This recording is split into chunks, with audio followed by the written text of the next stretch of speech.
This is For the Rest of Us with Ken and Megan Castellan, a podcast about theology, faith, the Bible, and life. You know, for the rest of us.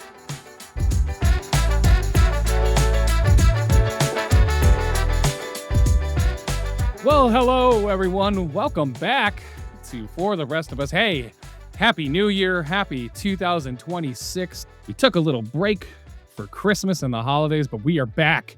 And we are ready, friends. So welcome to Season 2 of For the Rest of Us with the Reverend Canon Megan Castellan. You can probably tell I am not the Reverend Canon Megan Castellan. My name is Adam Eichelberger. I work with Megan at the Episcopal Diocese of Central New York. I'm a lifelong Catholic, and I'm a relatively new-ish Episcopalian. And I'm just trying to figure this all out. And Megan's going to help me make sense of things through the lens of the Episcopal faith.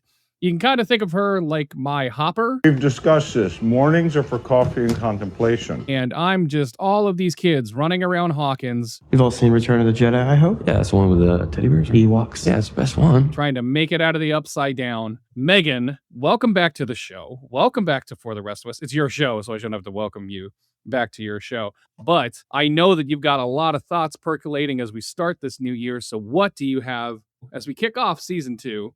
For the rest of us? Well, frankly, I felt like it had been entirely too long since I bummed everybody out. So I thought we could start with discussing King Herod and the Holy Innocents. There's one tradition we hold to very strongly on this show. It's roping you in and then bumming you out. And so Exactly. we are nothing if not consistent. So why don't you let us know? Tell us about Herod and the Holy Innocents, because this is something that kind of flies under our radar a lot of the time during the year. Yep. So the Feast of the Holy Innocents is a liturgical observance in the middle of the Christmas season. It happens on December 28th. So just as you are beginning to emerge from the food coma that overtook you on December 25th, and you celebrated, hopefully, I'm assuming you all do this, the Feast of St. Stephen on the 26th, and kind of emerge into blinking into the cold wilderness on the 28th, we remember the Feast of the Holy Innocents. And this is the date that marks those children who were murdered by King Herod in his search for the child Jesus. That story in the Gospel of Matthew, which traditionally on this day is read. In a lot of countries, children are given special blessings. Sometimes they're given special presents. And if you remember in the story from Matthew's Gospel, the Magi see the star in the heavens and they go forth to pursue the newborn king. And logically, they think the king must be in the palace. So they go to the palace in Judea, find Herod, and they ask Herod where this new king is because the king must know. This freaks Herod right out. And Herod says to them, "Oh, yes, new king, that new king. You mean that new king? Well, he's not here right now, but when you find him, do let me know where he is, because I also am a huge fan of brand new kings over here. Big, longtime king fan. I love me some baby kings. And so I also want to come and worship him. As soon as you find him, let me know." And the Magi, not super good at reading the room, initially persuaded by this, and they find the baby Jesus, they do him homage, give him impractical gifts of gold, frankincense, and myrrh, which are not helpful for a 2-year-old, but highly symbolic. And as they're staying with the new family, an angel warns them, and they go home another way. So they betray Herod, they save their skins, and they save the Holy Family. The Holy Family flees in the night to Egypt.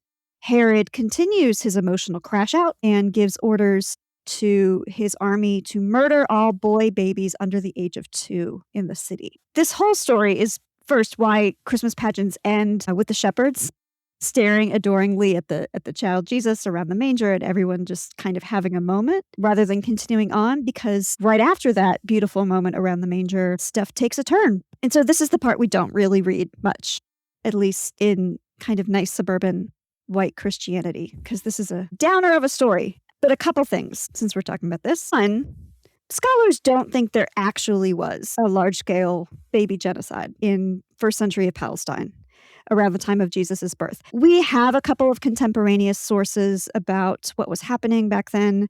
And And this is the sort of thing they would mention, even though one of them was like Herod's best friend and one of them was Josephus, who was pretty selective in what he talks about. But this is the kind of thing that would rise to their attention. However, it should indicate something to us that when Matthew is telling the story, Matthew does not tell the story as if, and then Herod did something utterly unthinkable. He ordered the death of all of these children. Matthew tells the story like, and then Herod did what Herod always does and orders the death of all of these children. There are no eyebrows raised within the narrative that this is occurring. For the gospel writer, and clearly for the audience, this is sort of just the sort of thing that Herod does. The story is told as if everyone knew that this is the kind of guy Herod was. And we do know that this kind of was the guy Herod was. Herod the Great did actually kill 3 of his sons because he thought they were coming for his throne. He was generally a paranoid maniac who was a little murder happy. He was not a warm and friendly dude. He was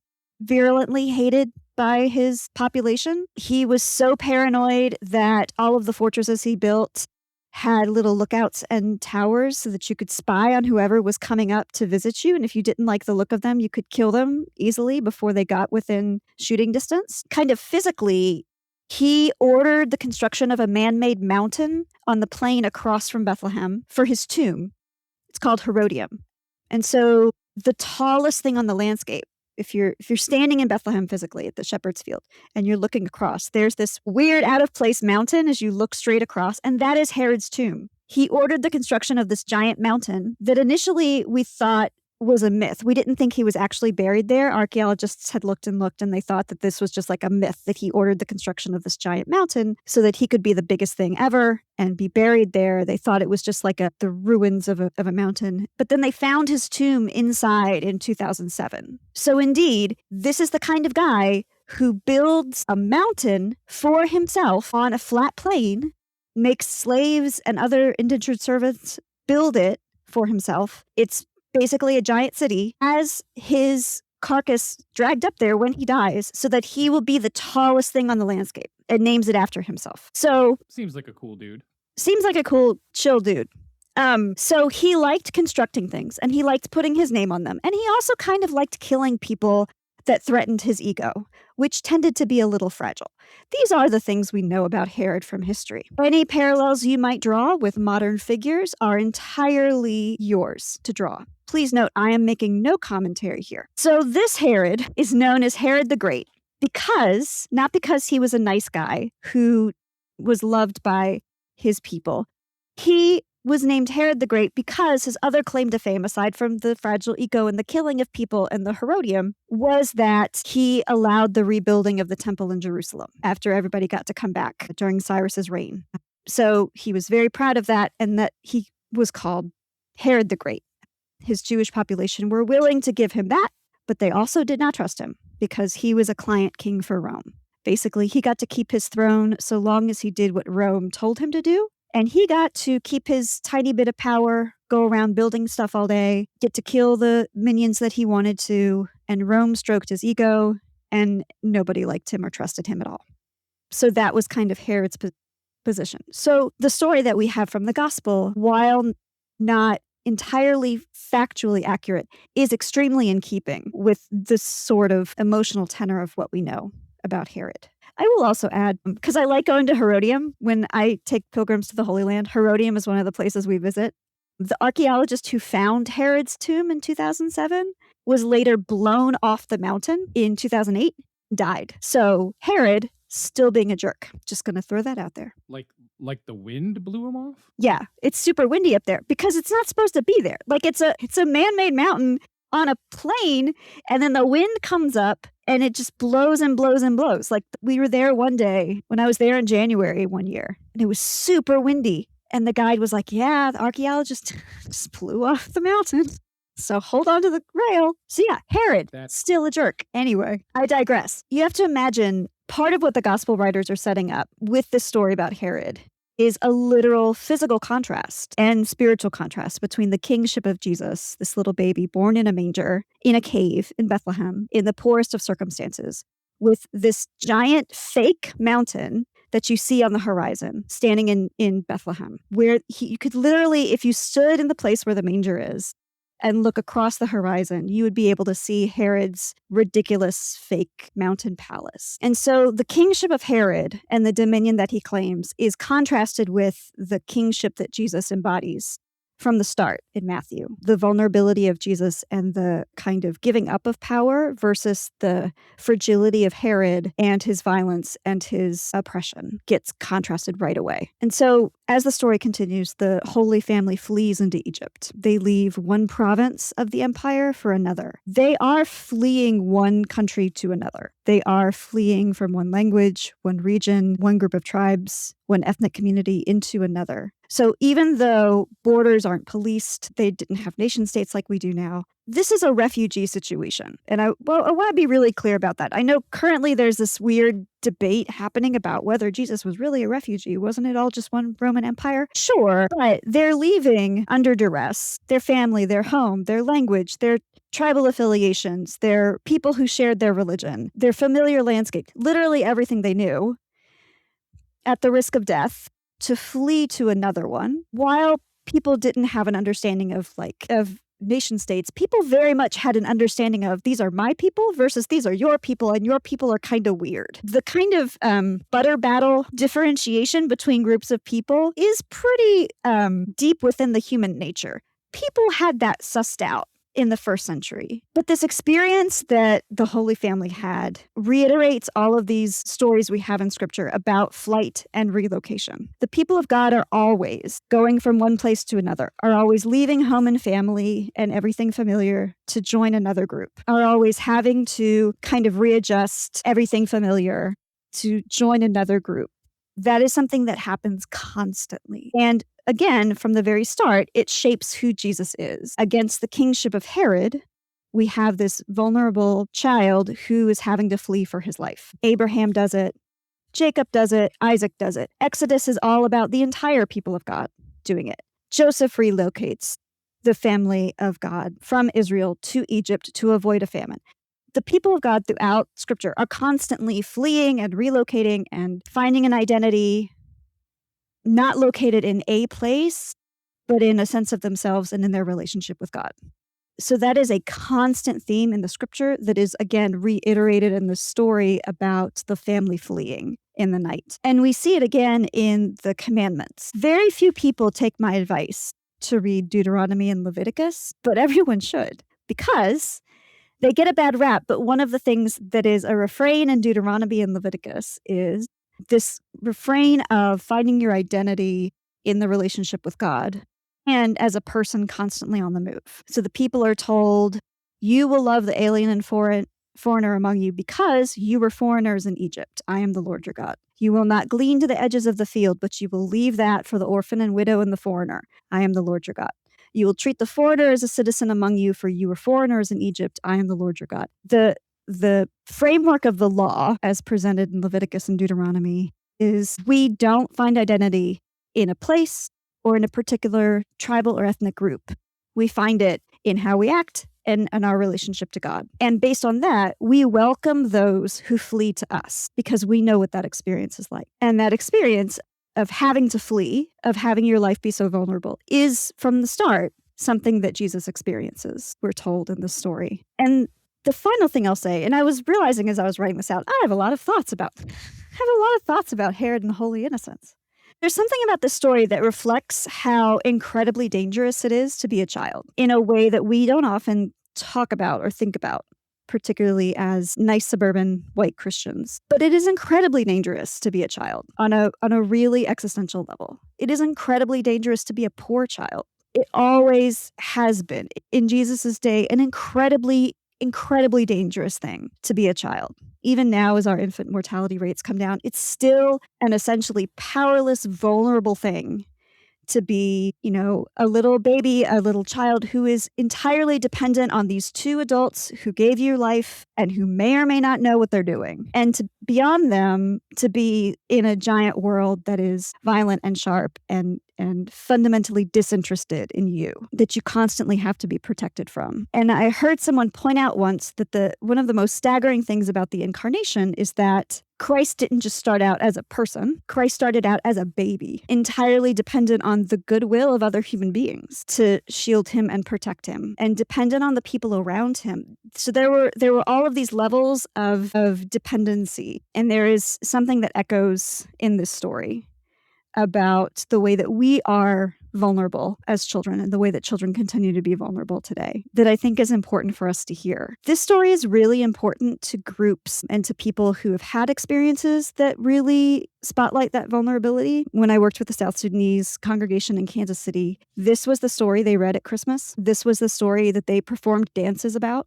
And here they would like me to announce to you that when they were in the camp in Kenya, in the refugee camp, they won the dance competition. So they're very good at dancing. So shout out to them. This story of flight and salvation was their story in a very particular way. So this was the one that they sang songs about, and this is the one that they echoed.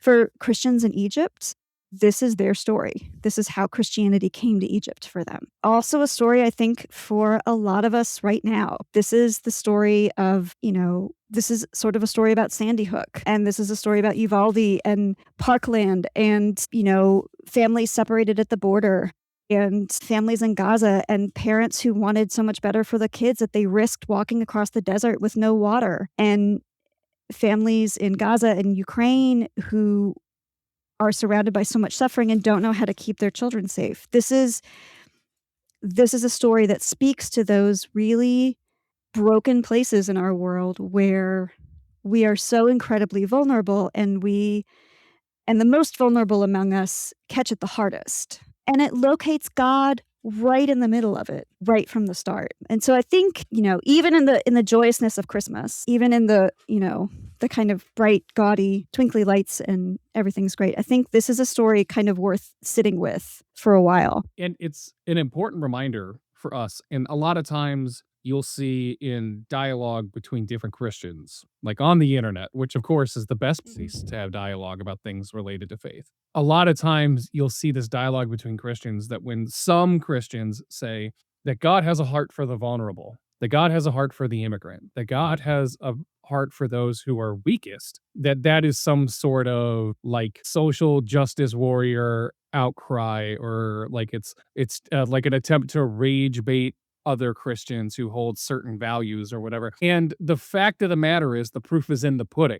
It's in the Bible. It's what he continues to say time and time again. God speaks it in the Old Testament. Jesus says it in the New Testament. It's something that we shouldn't be ignoring, but yet sometimes some people have a really bad time acknowledging that this is pretty crucial to our faith as people who believe in God. Exactly. I mean, it's not even just that Jesus gave a couple speeches about how good it was to be nice to poor people. It was Jesus was a poor person who had to flee for his life because a mean politician wanted to kill him. So, which should kind of indicate to us that we should take special care of other people that mean politicians want to harm, because that's where Jesus ended up when Jesus was here.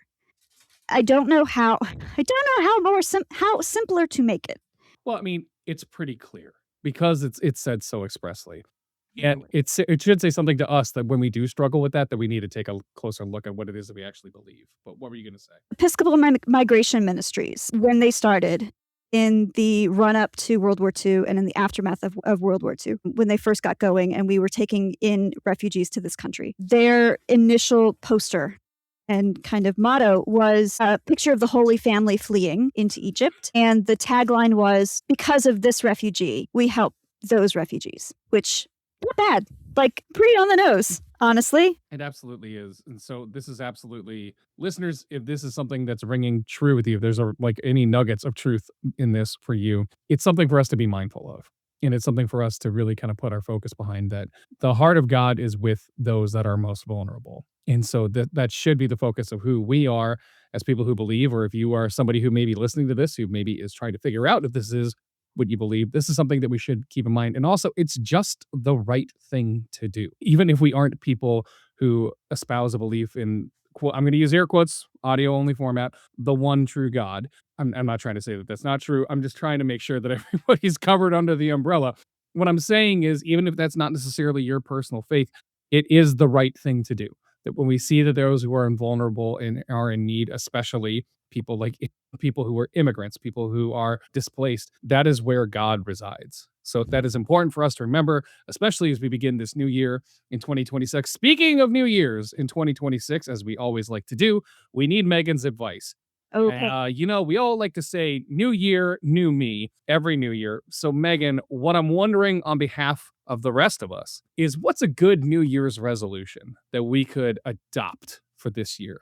It could be something in the vein of the spiritual, like reading scripture more, or trying to pray a certain way or a little bit more, or whatever, or not. But as the official rector of the For the Rest of Us community, what is your resolution for us in 2026? This is good because I tend not to make New Year's resolutions because I'm bad at them. I would say trying to fight on the internet at least 30% less. That is a very reasonable request. A 30% reduction in internet arguing, I feel like. Internet arguing, because I am just as guilty as anyone else, and it does not really get us anywhere, the fighting on the internet. Hey, maybe even take it a little bit further, but spend maybe 30% less time on the internet and spend 30% more time touching grass or being around the people you love. But hey, don't spend 30% less time listening to our show. Do us a favor. We were very good this last year, and we knew that we were on the nice list. But hey, when we woke up on Christmas morning, we checked our stockings, we looked under the tree, and we just need your reviews and your likes and your subscribes. So hey, give us a little belated Christmas present. Drop us a like, drop us a subscribe, drop us a review, let people know about the show, and we can't wait to talk to you next time on For the Rest of Us. That's right.